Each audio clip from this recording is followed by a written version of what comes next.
The initial opportunity that we saw was around owner-directors of small to medium-sized businesses. We realised that at that point, remember this was the 1990s, business magazines and business publishing in the newspapers was generally targeted at a wide audience of business people, from one-man band consultancies through to FTSE boards.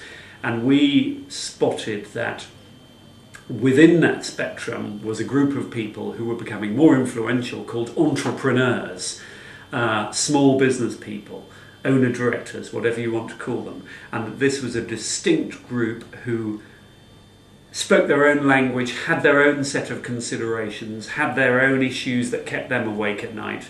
And we decided that we would target a magazine, which we called Real Business, at that community. And that was the building block. So this was an unmet need, people who didn't have a magazine directed at them and their interests?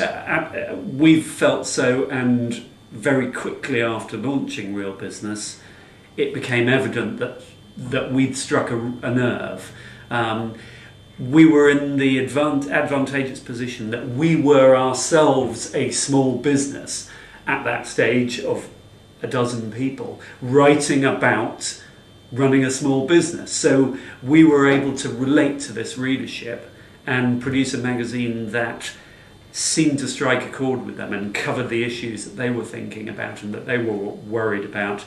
And we got fantastic feedback in the early days, and still do today, because we'd set ourselves this target of living up to the title Real Business. This would be a real business magazine rather than a general descriptive one that was detached from the real issues.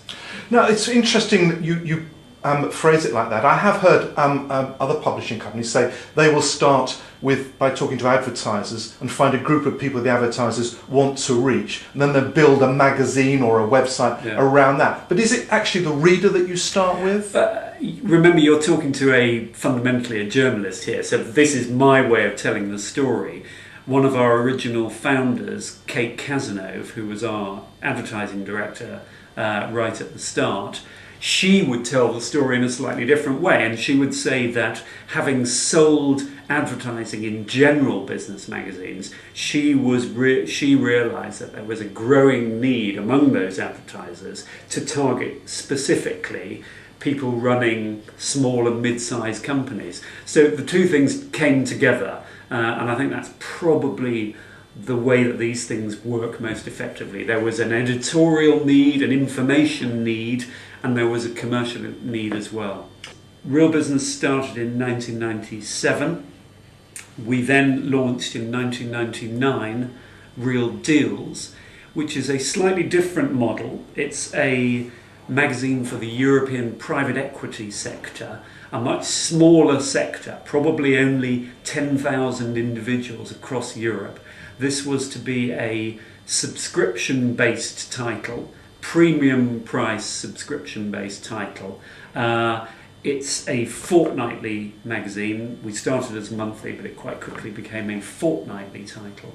And it is a data-driven, information-driven title, as opposed to a management, general business title that Real Business is. If you want to go into the business-to-business sector, you've got to throw yourself into it. There will be increasingly expectations around your financial literacy, your ability to write and to interview very sharply around business issues. So it's nobody coming into this sector should think that it's kind of a bit like consumer journalism, but about business. It's increasingly one that readers are extremely unforgiving about the information that they want, because we're now able through the internet to sift information very quickly. If your business-to-business information is not absolutely on the money, then it will be quickly dispensed with. So it's quite an unforgiving environment. Now, many journalism students have to create a magazine of some kind as part of their course. If they were thinking of doing that, Have you got any advice for them? Where do they start? How do they just begin to think about a title? Should they look for an audience first, or what? I think you've got to try and identify an audience that shares an information need. Now that might be an information need based around where they live. That might be an information need based around what they do. Or it could be an information need based around what they like doing in their spare time. But I think the channel through which you deliver that information is increasingly irrelevant, I think. It could be a magazine, it could be a website, it could be an event, it could be a vodcast, it could be broadcast. However, what is absolutely essential is that you've got to identify a group of people who think along similar lines, and then find a brand or find a message that is going to get them going, get them talking, get them responding, get them paying money, ideally. But I think that the sophisticated creation of a mixed media product, if you like to call it that, partly in print, largely online, but also delivering face-to-face contact with the community, is going to be the way in which media owners crack this conundrum. Okay. Finally, if you had a job, you were advertising a job, and you had some applicants, what would impress you about an applicant? I mean, I suppose at first it's how good an email or letter they write to you, is it? Yes, I think there's a personality that needs to come through in the communication. So if in some way you can convey your enthusiasm and the sense that you are an unusual candidate in one way or another. So injecting some personality, demonstrating your commitment to understanding business and the finances that underpin business is absolutely critical. Do you need a relevant degree, economics or something? Economics is a nice element in a business-to-business journalist. It's not, we wouldn't exclude anyone who didn't have economics, but it's a nice element to see. And the other element is multimedia expertise. We need people who can write, but we also need people who are entirely comfortable with social media and probably reasonably adept at multimedia, broadcast and audio recordings. And will they be able to demonstrate that by showing you websites they've created, that kind of thing? Yeah, that would be superb. Yeah, that's exactly it. Because that's the environment in which they're going to work. They're not going to come here anymore and just write features.